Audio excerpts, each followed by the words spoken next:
बिस्मिल्लाहिर्रहमानिर्रहीम। अस्सलाम वालेकुम।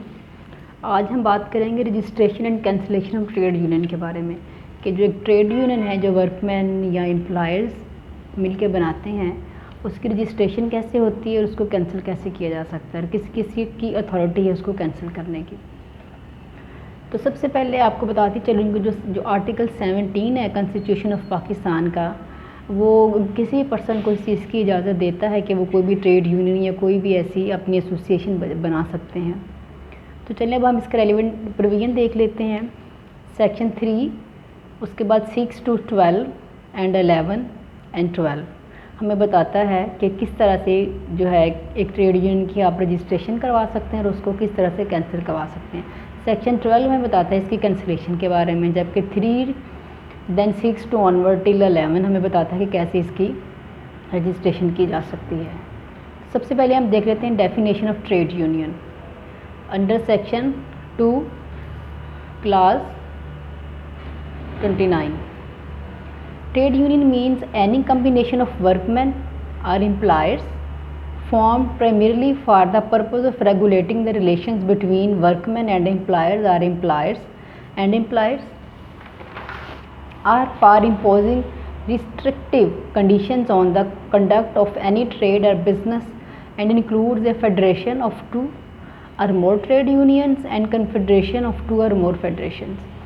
यानी कि जो ट्रेड यूनियन है वो किसी भी वर्कर्स और एम्प्लॉयर्स के दरमियान बनाई जा सकती है, वर्कर और वर्कर्स का कंडक्ट देखने के लिए या फिर एम्प्लॉयर और एम्प्लॉयर्स का आपस में रिलेशन देखने के लिए। जो ट्रेड यूनियन है वो वर्कर्स के दरमियान भी बनाई जा सकती है और एम्प्लॉयर और एम्प्लॉयर के दरमियान भी बनाई जा सकती है। यानी कि एक ट्रेड यूनियन के एम्प्लॉयर्स और दूसरी ट्रेड यूनियन के एम्प्लॉयर्स मिलकर भी अपनी ट्रेड यूनियन बना सकते हैं। जहाँ पे एक से ज़्यादा ट्रेड यूनियन मिलेंगे उसको हम फेडरेशन बोलेंगे, और जहाँ पे एक से ज़्यादा फेडरेशन इकट्ठी हो जाएंगे उसको हम कॉन्फेडरेशन बोलेंगे। अब हम देखते हैं कि what is the procedure of registration of trade union. तो सबसे पहले एक एप्लीकेशन लिखी जाएगी under section 4।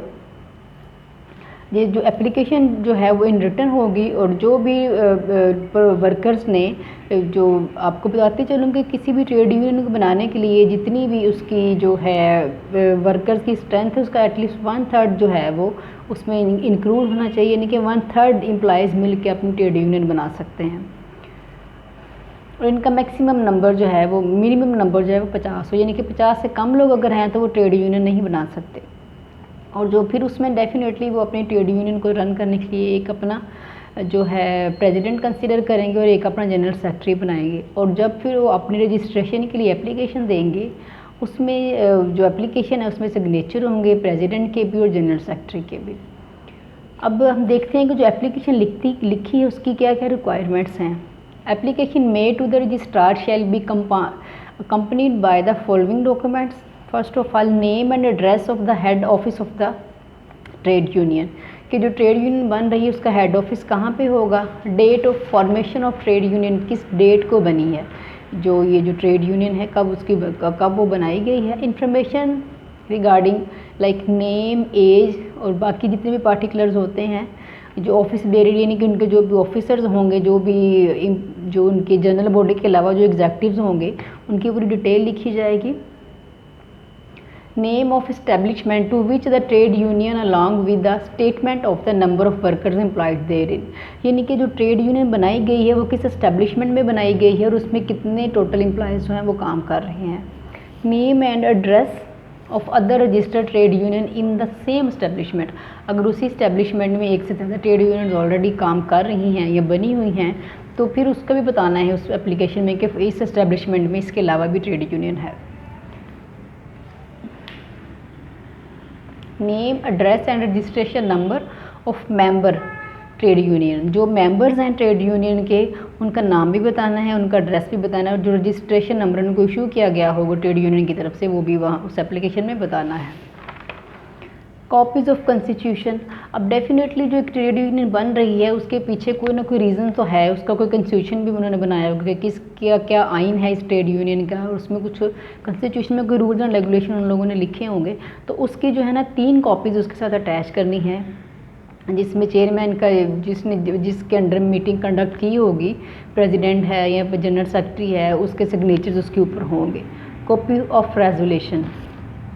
A copy of resolution by the members of the trade union which authorize its president and general secretary to apply for registration. एक resolution यानी कि सब जितने भी वहाँ पे मेंबर्स हैं, जितने भी वहाँ पे जनरल बॉडी है, उनकी रजामंदी से जो है ये रजिस्ट्रेशन के लिए एप्लीकेशन दी गई है.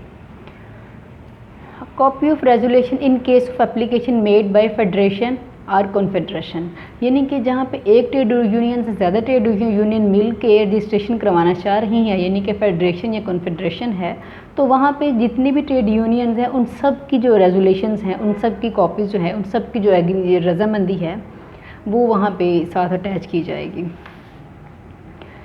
Requirement for registration under section 6. अब हमने पहले पढ़ा था कि एप्लीकेशन की क्या रिक्वायरमेंट है, कि उस एप्लीकेशन में हम क्या क्या लिखेंगे. अब हमने ये देखना है कि रजिस्ट्रेशन अगर हम करवा रहे हैं तो किस वजह से करवा रहे हैं, क्या रिक्वायरमेंट्स हैं हमारी. It's constitution must provide for the following matters.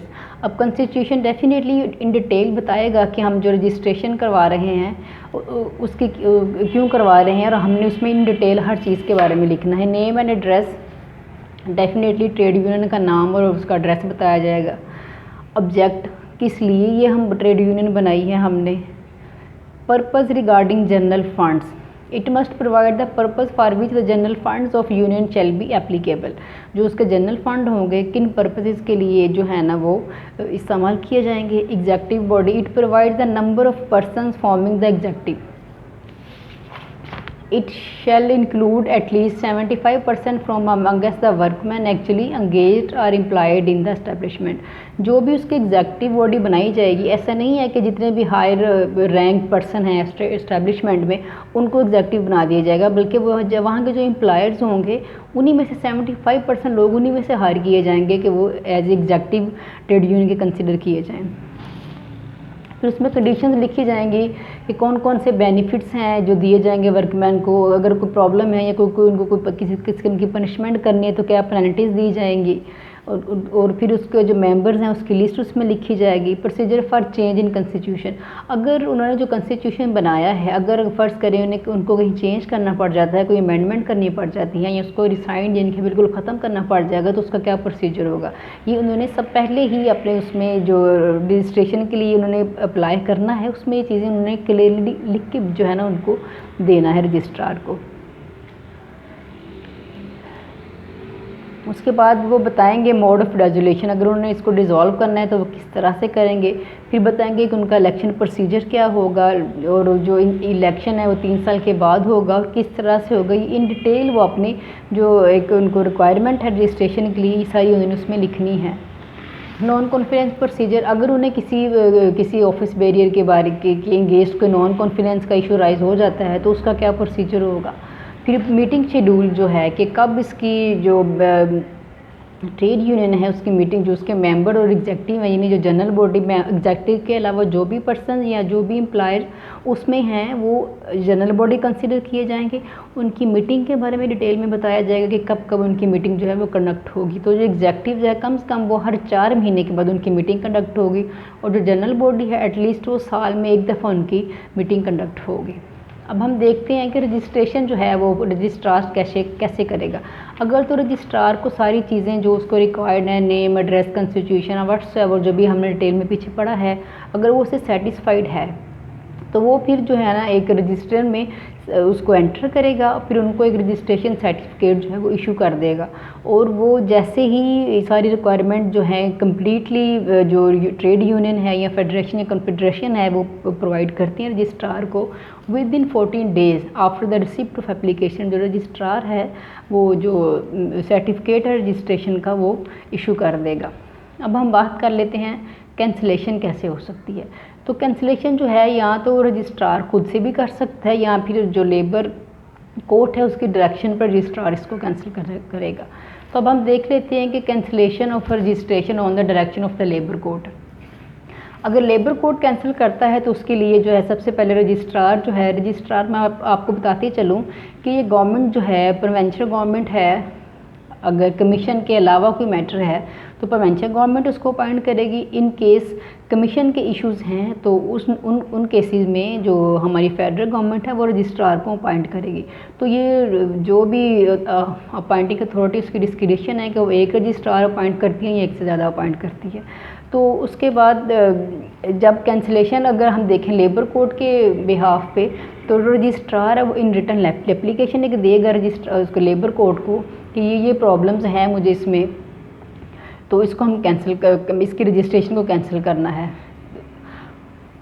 कोई भी इसका मेंबर ट्रेड यूनियन का या कोई भी और भी पर्सन या कोई थर्ड पार्टी जो है उसके पास ये राइट नहीं है, ये अथॉरिटी नहीं है कि वो कैंसिलेशन के लिए एप्लीकेशन दे।